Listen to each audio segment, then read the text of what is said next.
Elphaba is canonically the hardest role for a woman on Broadway. It's a grind. People who you work with on the road become like your lifelong friends because it's almost like you're going to war with them. I feel so tenderly about my touring days because I feel like I was performing American musical theater for the country that I live in. The theater in Chicago is super haunted. Someone on the cruise saw like little girls jumping on the bed. I would not do it. I feel like you like it. You're like, where are the ghosts? Hello.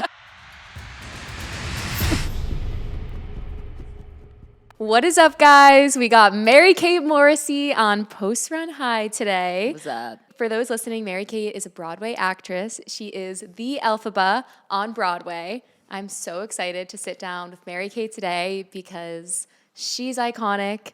The Wicked movie is coming out. It's perfect timing. And for those of you that follow the Running Interview show, you might remember that Mary Kate, a little over a year ago, was on one of my first ever episodes where we went and we toured the Gershwin Theater and we got to know a little bit about Mary Kate. So a little bit of a delayed post-run high, but we did run. And a year later, we are now going to go deep and learn all about Mary Kate. I feel like now that I'm the girl in the chair, which is like the Elphaba who sort of owns the room at the moment, now like you would totally be able to like come into the dressing room and like do all that. So we have to do that at some point. We have to do that. I want to watch you get greened out. Greened out. I have like 3 months left. So As Elphaba? yeah, What? I know. Wait, so you're not going to be Elphaba any longer? No, so the contracts are termed. So it's a year contract. And I actually asked for like a 9-month contract, which would have ended this month, which is sort of crazy. Wait, I feel so grateful then because when I went to see the show a year and a half ago, it was when you were standby and I got to see you as Elphaba. Which made me so happy because then when we did the running interview, they were like, she saw you. Yeah. And I was like, okay, great, I'm in. Mary Kate is my Elphaba and she's amazing. Woo. And we're going to learn all about you today. But before we get into that, what's the plan for 3 months post the show? Yeah, I've been thinking about that a lot. And I think that like Elphaba is canonically the hardest role for a woman on Broadway. And it's not just the singing and the acting and the like interpersonal relationships. It's like dealing with management and the leadership and press and all of that kind of a thing. So I feel like on one hand, I could be like, I want to do something with a lot less pressure. And on the other hand, I'm like, no, I'm actually like primed with a whole new skill set I didn't have before. So I'm like ready for something even bigger. So I don't know what happens next, which is really fun. I know I'm going to Montana to ski, and then I'm going on a vacation with my family, and then I'll probably go play golf for a while. But like whatever gig comes next, I'm hoping is like even bigger and more challenging than Elphaba. I almost feel worried that like the next thing I do is going to be too easy. Oh my gosh. You know what I mean? Do you have any dream roles that you would be interested in playing? I have roles that I want people to write. Like I really want Brandy Carlisle to write a musical about the female soldiers who went undercover as men in the Civil War because freedom meant as much to them as it did to the other men. I have artists that I want to collaborate and directors that I really want to collaborate with, which makes me feel like I'm in like a whole new level. It's not like so much about the role, it's about the people in the room. Absolutely. Which feels really good. Yeah, you're at such a cool point in your career. Yeah. It's so cool now being able to sit down with you because when I first ran with you, you were standby and now this is your role and this has been your role for the past year. Being on Broadway and being in theater, especially in this industry, is one of the most impressive things ever. It's so hard, it's so rigorous, and it's competitive.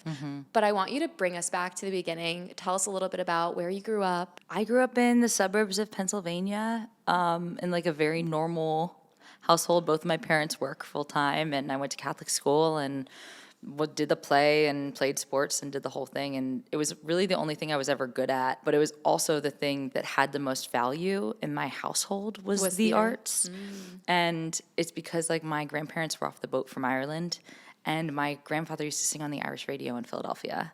And so there's singing has just been like such a part of my ancestry. Like the oral history of storytelling in the Irish culture is really, really strong. That's like when the English occupied Ireland, like that's how they kept their history alive, was by singing these songs about it.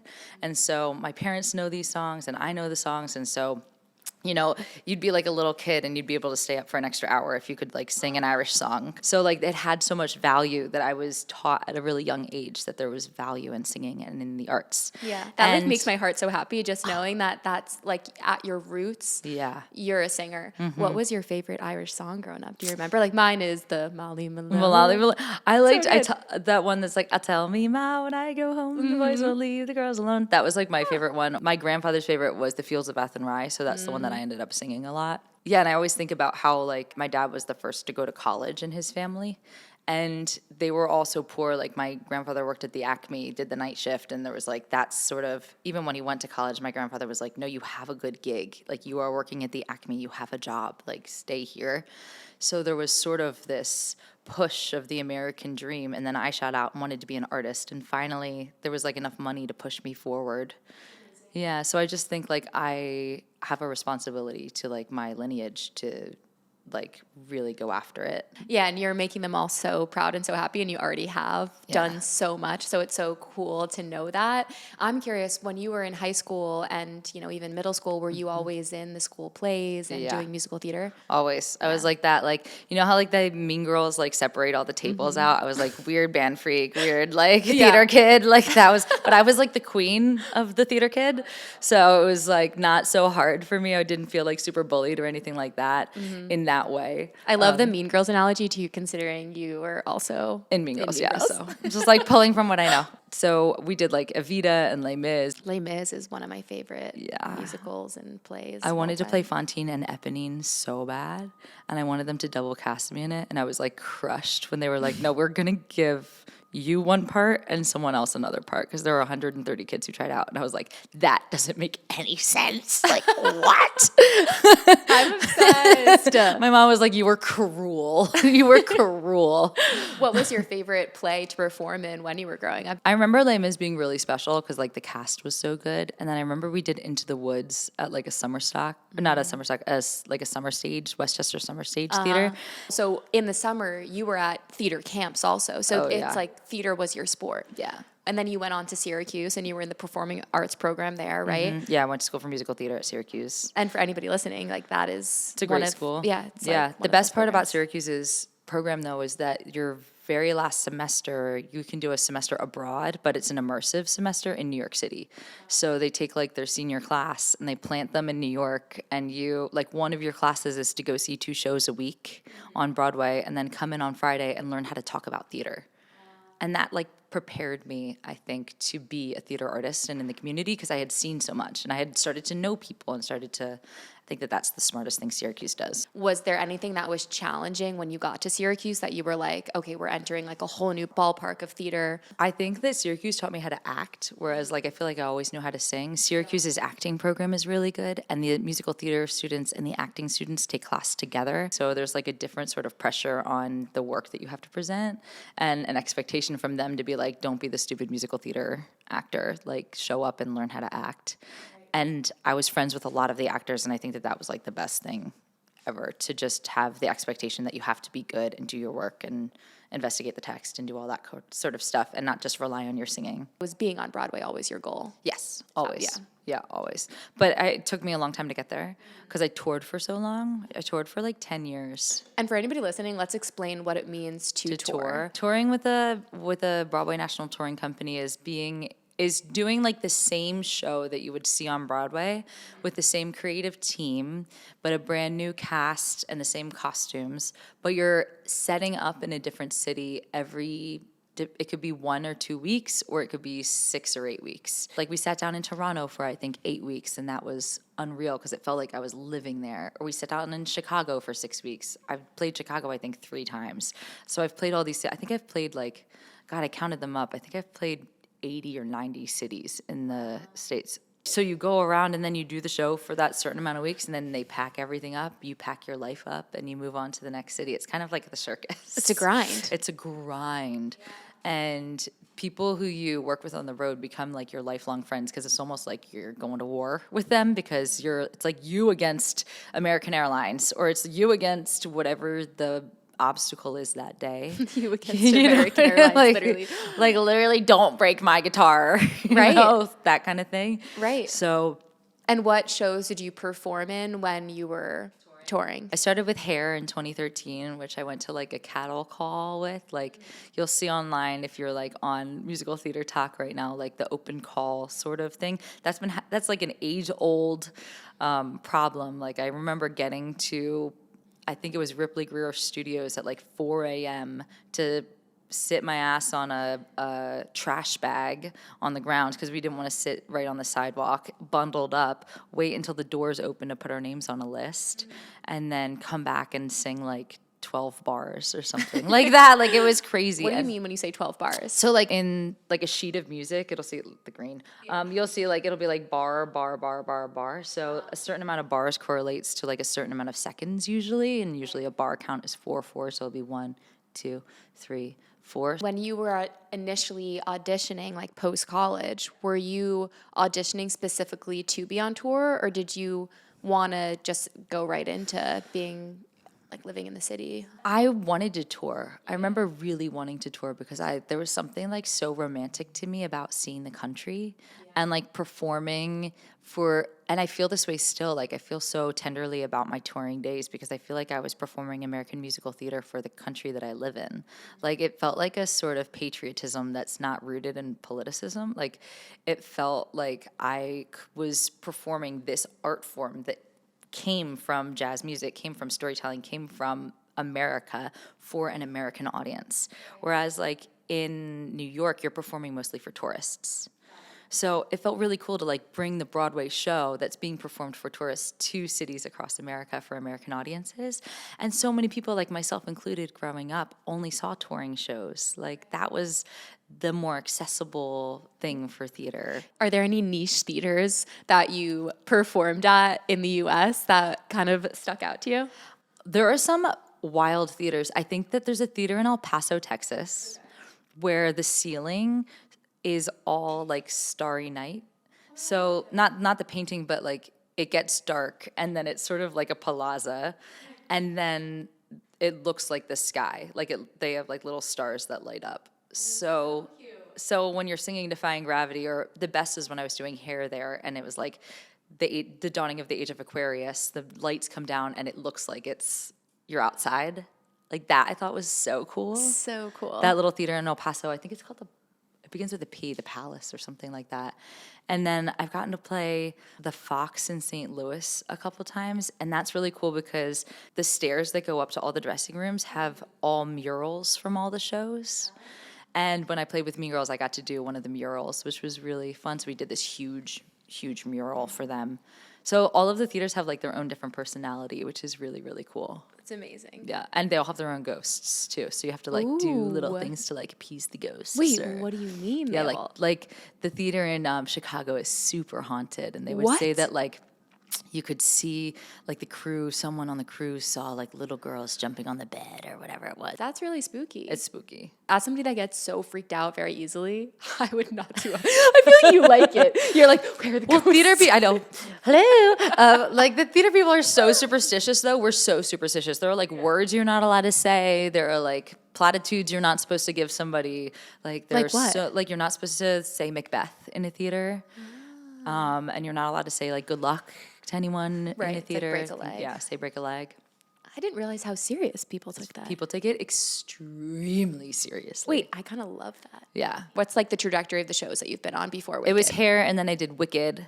I did the standby contract on tour, and then the principal contract on tour, and then I did Mean Girls. And when you were on the Wicked tour, were you playing Elphaba? Yes. Okay, awesome. Yes. I was So you've been standing playing by Elphaba first. Yeah, for a since while. 2015. Wow. Yes, when I started. And I think that playing Elphaba too on tour is super, super hard. Like, I always try to be a support for whoever's doing it out there right now because going through it is just awful. Right. Like, Because what does your routine look like? it's hard. I mean, you don't have one. You have to rebuild your routine every month because you're in a different city with different air and different altitude and all that affects your singing, all that affects your breath. You don't have your gym, you don't have your like home setup, you don't have a kitchen in a lot of cities. Like you have to figure out your food, you have to figure out where you're gonna get like a massage or a facial or any of that. Literally a facial. Literally a facial. Yeah. Like I could imagine that's really important. totally. Do you get facials often? Because Like I once a always month. wonder that. Yeah. Right.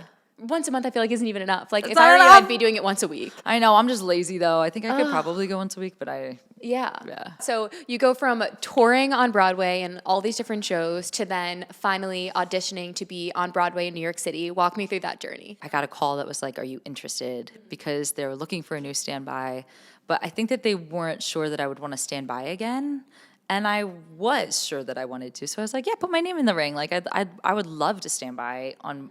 I think the standby gig at Wicked is like the best job on Broadway because you go on all the time, but you don't carry the show on your back. You know what I mean? You don't carry it around with you every day like the girl who's doing it full time does. Right, because when you're standby, it's what, like, it's whenever the lead Calls out.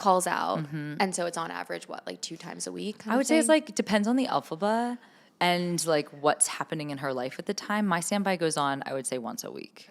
I try to do like a really strong 7, but I also like take time away. Like I am really good about like, okay, I need a weekend here and I need a weekend here and I need a weekend here. And then she's on for all those weekends too. So the average probably ends up being like, she does a fourth of the shows, which is unreal. Like to only have to do it like twice a week. It's amazing. And then yeah. like, and just be on fire for those shows and not be thinking about like the reserve of energy and the reserve of voice the whole time, I thought was thrilling. Right, because what does your schedule look like during the week? So I do Tuesday night, Wednesday night, Thursday night, Friday night. Wow. So then on Saturdays, you can count on me being there during the week, Tuesday to Friday. It's the 5-show weekend is where it gets iffy because you do Friday night and then 2 on Saturday, 2 on Sunday. And that, like, the 2-show day, No, it's hard, yeah. sometimes it's like 1 is enough. Like, 1 is still hard. How do you keep your energy level so high? Celsius. You do? Oh, my God. I know that you also have a very routine and strict workout schedule. So it's like, not only are you performing at the Gershwin Theater, which is a raked stage, It's called a rake right? stage, which means it's a 1% incline from back to front, Right. which is what our rake is. So constantly running on an incline, guys, for those treadmill lovers out there. Or singing on an incline, so your center of balance is always off. You're always cocked in your hip, or you're always down on your toes or back in your heels. Right. So you really need to be, A, have like the proper nutrition and fuel. Yes. B, have the energy. Yes. And just the stamina to do it. It's amazing. Your job is like equivalent to being a professional athlete. Yeah, I think so. Yeah, for sure. And there are so many injuries too. Like we've been talking in our union about getting wellness stipends for the ensemble because there's so many injuries of dancing on that stage particularly. Our dancers in our show are unreal, and the dancing is so hard. It's Wayne Salento's choreography. It's like all very like Fosse inspired. Did you grow up dancing as well? No. No. I cannot dance. I Okay. park and bark. That's funny. Yeah. Then like I feel like Elphaba is like a perfect kind of role for that. Literally right? perfect. Yeah. Was Elphaba always a dream of yours? Yes, for Yeah. sure. You just don't think you can do it. And then someone's like, yeah, you can do it. And then you're like, okay, let me try. Like, It's also so iconic because Wicked has been around since 2003. Like, what is it like being on a show that has so much history? it's really, really good because there's such a legacy involved, but it definitely holds like more responsibility. Like, you know that your audience has seen it before. And so you want to go out there and give them a show that they saw or a show better. So you're constantly like, I feel like you're competing with the show that they've already seen a little bit. I get that. And so there's definitely the pressure to be the best possible Elphaba you can be every single day, which is fine. That just like comes with the gig because everyone is expecting the magic, you know? Can you channel Elphaba right now? This is my Elphaba. Like, I feel like I am myself when I'm playing her. Really? Yeah, a lot of the time. Interesting. The biggest thing that I hear about Elphaba and Glinda is a lot of people that go and see the show have a personal connection with the Elphaba or the Glinda that they see when they're performing, and they'll say things like, Mary Kate was my Elphaba, or so-and-so was my Glinda.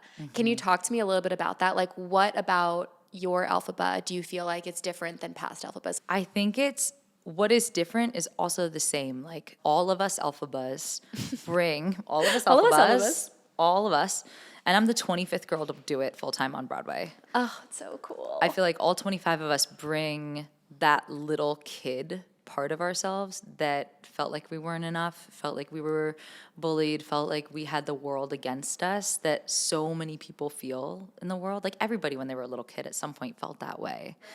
I think that we all bring that into the work. When we bring like that, we have to like go back and find her and channel that vulnerability of like what it feels like to be looked at and be othered. Right. Do you know what I mean? Yeah, So absolutely. we're all bringing like our own othership in with us, and we've all done the work to investigate in what ways we've been othered and how that relates to who we are today so that we can use it in the work. But then also we have to give Elphaba her own credit, which is like in some parts she doesn't know as much as I know, Mary Kate, and in some parts she's a lot braver than I would ever be in my real life. So I get to like try on her qualities of courage and heart and bravery and like defy gravity and have my heart broken and be able to like show that on stage, or be really, really afraid and have it be okay for people to see me go through that. Do you know what I mean? Whereas like in Yeah. our life, I don't know if I would want people to see me, Mary Kate, be really, really scared. Right. It's kind of cathartic then. It's like you get to be on stage and yeah, bring that side out of you. It is so vulnerable. I think that's what every Elphaba has done. Right. Do you know what I mean? Every Elphaba that I have seen do it has done that. Right. But and the reason why it's all different is because we're all different. When you get casted for Elphaba, there's certain commonalities about the actresses kind of across the board, just like with Glinda. It's like you can tell if somebody has it in them that Yeah. can play They're a Glinda, yeah. or somebody that could play Elle Woods in Legally Blonde, right? Like there's just that kind of personality. So I can totally understand that. Also, isn't there something with the costumes where each Elphaba gets their own costume made? Yes, but like you have to be playing her, like not always, but usually it's if you're the principal track on Broadway, you get made your own set of costumes. But until like a couple months ago, I was wearing Carmen Cusack's costumes. I think you were wearing Carmen's when I interviewed you, right? Yeah, because Interesting. I wore them since 2015, and I wore hers and Julia Marni's and Stephanie J. Block's, and that to me felt like such a piece of power, knowing that like what I had to do that was really hard, women with my same body shape had already done. Because I'm a strong girl, like I have broad shoulders, and We love our you know, fit girls. fit girl. So I knew that these women had already done it. You know what I mean? And that sort of like putting on their clothes helped me to like, I don't know, fill it out all the way to the edge of the line. I love that. Yeah, you kind of feel their strength when you put on a piece of garment. Yeah. That's amazing. It's like putting on vintage clothes. Yeah, It's cool. exactly. Yeah, I mean that's a whole other level because Yeah. there's so much history in the pieces that you're Totally. wearing. I'm curious about this. You spoke about the other women that have been in this role. I'm sure you've had opportunities to connect with the other Elphabas. Yeah. What is the best piece of advice you've gotten from somebody in the past that Oh has my played God, Elphaba? that's such a good question. Yeah, I'm so curious. Sometimes you just need another Elphaba to be like, you're not crazy. Like, what you're going through is hard.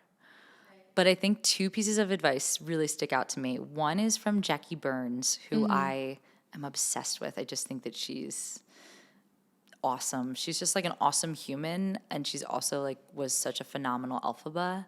She said, just do it your way. I remember she was like, just do it the way you want to do it. And I remember being like, I just needed someone to give me permission to do that. And then the other one is from Talia Suskauer, who I stood by for to start. And she said, it seems really hard right now, but it's going to be gone in a blip. Do you feel like the year has flown by? Yeah. I feel like it was yesterday that I was watching your video compilation of everybody's reaction Yeah. when you got the role, which gave me chills, by the way. And I think it must have been in a time where I was like, this feels really hard and it feels really unfair that I have to do X, Y, and Z and blah, blah, blah, blah, right? Like it just felt like too much for me. And she was like, I know it feels hard right now. And she had just like the year before closed her contract. You know what I mean? She's like, I know it feels hard. You're going to miss it. And hearing like another Elphaba being like, you're going to miss it, just like find the best parts about it right now, was so helpful for me to be like, okay, you're right. This is not forever. So let me see like how I can make the best of it. Absolutely. I mean, this moment in time is so surreal that you're living through. Like, how cool is it to be like, It's wild. this show, I'm the 25th Elphaba. The show As has the been movie's around. coming out. It's been one of the most iconic times to be Elphaba. Yeah, it's been crazy. And the movie comes out on Friday. And we've already all seen it. Okay, give me your thoughts on the movie. You're going to love it. Like, it's absolutely brilliant. John M. Chu just, like, builds the world. It was, like, so cool as someone who's been in the Wicked world for so long to see the world built out. And I think that that is the thing that hit me the most, which was just like, wow, this is a full, I don't have to imagine anything. Like, it is there for me. Right. I know. I'm so excited to be immersed in the world of Oz. It is so cool. Yeah. It is so cool. And then, like, the performances are, like, to die for. Like, they're giving you everything you want, and it's unexpected. And I think they could have gone a different way, but for some reason, it's so good. I think my favorite thing going into the movie that I'm so excited to see is knowing that they performed the songs live Yeah. while on set. I did see like a meme that was like, nobody knows like how hard this is. Like, they're singing live. Oh my God. Like, nobody knows how hard this is. And literally I'm like looking at my Glenda like, oh my God, we do this 8 times a week, right? Like, we do this live 8 times a week. Right. None of this is canned. Right? I mean, Yeah. how hard is it to sing live that many times a week? It's tough. Yeah. How do you it's keep awful. your voice healthy? Strict routine, rest, water, steam. I've seen I you don't often drink. with that like steam Yes, machine that you'll yeah, use. nebulizing, gargling, not getting sick. That's the biggest thing, is probably not getting sick. Right. Like, Okay, I'm curious, musical compared to the movie. What is your favorite part in the musical when you're performing, and what was your favorite part in the movie, and do they differ? Are they the same? my favorite part of performing in the show is the end of Defying Gravity, when I know that I have them. Like, I know I have the audience with me when I do down, boom, and then there's a big broom hit and a blackout. And sometimes people will be like cheering throughout that, and then I'm like, okay, I don't have everyone. But if nobody is cheering throughout that, and then there's like a big break where you can feel the whole theater go and then scream afterwards, that is like crack to me. Like, that is like, I love it. That just makes me feel like, okay, we're all in this together. It's like a collective theater experience. That's my favorite part. My favorite part of watching the movie is that we watched it with the whole Broadway company, the crew, the cast, management, producers, original cast of Wicked. And I had a perfect view of Kristen Chenoweth and Ariana Grande, who matched, which was iconic. And they were sitting in the center of the theater watching Popular. And Popular is unbelievable. Like, it's perfect. And Kristen started a standing ovation after Popular was over. And the whole theater, like, leapt to its feet to cheer for Ariana. Oh my God, because it was that good. Because it was that good. And I think that there was something really special about watching it. I felt like I was watching it through my eyes, and also through my cast's eyes, and also through Kristen Chenoweth's eyes, which is crazy, and Ariana's eyes, because Kristen had never seen it yet. And so for her to respond like that for our new Glinda was like so precious. You know what I mean? Like, felt like such a charmed moment. So that was my favorite part, I think, of the movie, was Popular. And it's so much like communal support. Like, you guys all know the amount of work that goes into performing these songs. So it's so cool to see, like, and have a group of people, I'm sure, that all share that same experience to cheer for one person, because this is their moment and it's so exciting. Totally. Yeah. Totally. You know what was funny about the movie What? too?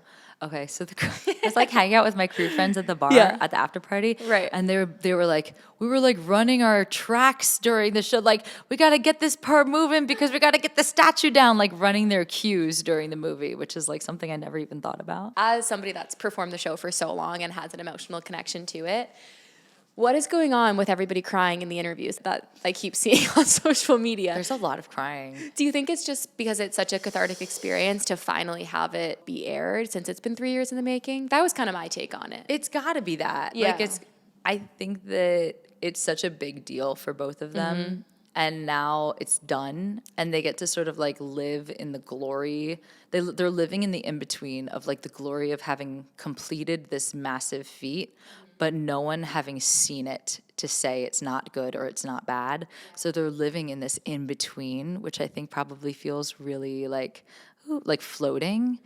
And I think they're probably exhausted. You know what I need to see? What? I need to see all of the Elphabas and all of the Glindas and Ariana Grande and Cynthia and the cast of the movie come together and do a performance where you guys all sing together. That would be amazing. Yeah, if that happens, I need to be a fly on That the would be wall. so cool for the Oscars. It'd be so freaking cool. Oh my Do you think there's a gosh. world where that happens? I don't know. Didn't they did something like that for Greatest Showman or Les Mis or something? They brought like Broadway talent in. Yeah. And I know there's been moments where you guys have sang together in reunions for Wicked with people that have played the roles in the past. Yeah. But That would be awesome. It would be so awesome. Yeah. Oh, I just feel like Put it out there. I love that. Yeah, I'm putting it out there because I would die to see that. Oh, we Yes. got to manifest it. Okay, wrapping up. You're leaving Wicked in 3 months. What are we looking forward to in 2025? That's what I always like to wrap my podcast with. That's a great question. One that many people find confusifying, which is, that's Glinda's opening.